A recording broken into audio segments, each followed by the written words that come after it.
नमस्कार शेतकरी बांधवांनो, तुमच्या आपल्या माहिती सेवा चॅनलवर तुमचे स्वागत आहे। शेती म्हटलं की भांडवल लागतंच आणि पीक कर्ज हे त्यातलाच एक महत्त्वाचा भाग। पण बँकेत हेलपाटे मारून वेळ आणि पैसा दोन्ही वाया जातो। आता काळजी नको, कारण आता फार्मर आयडीच्या माध्यमातून तुम्हाला घर बसल्या अगदी ऑनलाईन पीक कर्ज मिळू शकतं। आजच्या या व्हिडिओमध्ये आपण अगदी सोप्या भाषेत स्टेप बाय स्टेप पाहणार आहोत की तुमच्या फार्मर आयडीचा वापर करून ऑनलाईन पीक कर्जासाठी अर्ज कसा करायचा, त्यासाठी कोणते कागदपत्र लागतात आणि कोणत्या गोष्टी लक्षात ठेवायच्या। त्यामुळे हा व्हिडिओ शेवटपर्यंत नक्की बघा, कारण ही माहिती तुमच्या खूप कामाची आहे। सर्वात आधी हा फार्मर आयडी काय आहे आणि त्याचे महत्त्व काय आहे हे समजून घेऊ। फार्मर आयडी म्हणजे शेतकऱ्याची एक युनिक ओळख। या आयडी मध्ये शेतकऱ्याची, त्याच्या जमिनीची आणि पीक पद्धतीची माहिती नोंदवलेली असते। हा आयडी आता शेतकऱ्यांना विविध सरकारी योजनांचा आणि आता पीक कर्जाचा लाभ घेण्यासाठी डिजिटल माध्यम बनला आहे। यामुळे कर्ज प्रक्रिया अधिक पारदर्शक आणि वेगवान झाली आहे। ऑनलाईन पीक कर्जाचे अनेक फायदे आहेत। त्यामध्ये प्रामुख्याने बँकेत जाण्याची गरज नाही, घर बसल्या अर्ज करू शकता। संपूर्ण प्रक्रिया डिजिटल असल्याने यात गैरप्रकारांना वाव कमी असतो। फार्मर आयडीमुळे बऱ्याच माहितीची पडताळणी आपोआप होते, त्यामुळे कागदपत्रांची किचकिच कमी होते। अर्ज ऑनलाईन असल्याने त्याची पडताळणी आणि मंजुरी लवकर होऊ शकते। हे फायदे पाहता ही शेतकऱ्यांसाठी एक क्रांतिकारी सुविधा आहे असं म्हणायला हरकत नाही। आता सर्वात महत्त्वाचा मुद्दा, या कर्जासाठी तुम्ही पात्र आहात का? यासाठी तुम्ही फार्मर आयडी धारक असणे आवश्यक आहे आणि तुमचा फार्मर आयडी आधार कार्डशी लिंक असावा। तुमच्या नावावर शेतजमीन असावी किंवा तुम्ही कायदेशीर भाडेपट्ट्याने शेती करत असावे। साधारणपणे 18 ते 70 वर्षादरम्यान वय असावे। तुम्ही यापूर्वी घेतलेल्या कोणत्याही कर्जाची परतफेड वेळेवर केलेली असावी, म्हणजे तुम्ही डिफॉल्टर नसावे। हे प्राथमिक निकष आहेत। काही बँकांचे स्वतःचे अतिरिक्त नियम असू शकतात।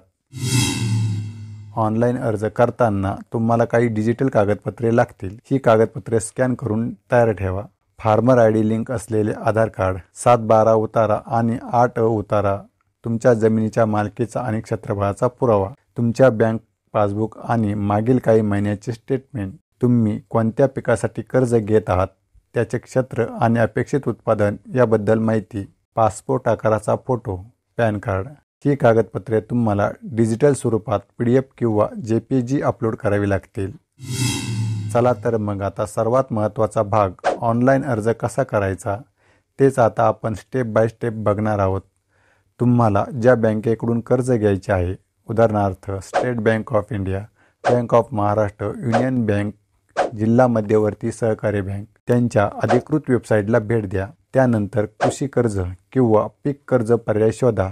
बहुतेक बँकांच्या वेबसाईटवर ॲग्रिकल्चर लोन किंवा क्रॉप लोन किंवा किसान क्रेडिट कार्ड असा पर्याय असतो। त्यानंतर अप्लाय ऑनलाईन किंवा ऑनलाईन अर्ज करा हे पर्याय दिसतील। त्या पर्यायावर क्लिक करा। येथे तुम्हाला फार्मर आयडी आणि आधारची माहिती भरावी लागेल। तुम्हाला तुमचा फार्मर आयडी आणि आधार क्रमांक टाकावा लागेल। ही माहिती भरल्यावर तुमच्या फार्मर आयडीवरील बरीच माहिती आपोआप भरली जाईल। राहिलेली वैयक्तिक माहिती, जमिनीचा तपशील, तुम्ही कोणत्या पिकाची लागवड करणार आहात, कर्जाची अपेक्षित रक्कम इत्यादी तपशील काळजीपूर्वक भरा। त्यानंतर स्कॅन केलेले सर्व आवश्यक कागदपत्रे अपलोड करा। भरलेली सर्व माहिती एकदा तपासा, काही चूक असल्यास दुरुस्त करा। त्यानंतर सबमिट बटणावर क्लिक करा। अर्ज यशस्वीरित्या सबमिट झाल्यावर तुम्हाला एक अर्ज संदर्भ क्रमांक, ॲप्लिकेशन रेफरन्स नंबर मिळेल। तो जपून ठेवा, कारण या क्रमांकावरून तुम्ही तुमच्या अर्जाची स्थिती तपासू शकता।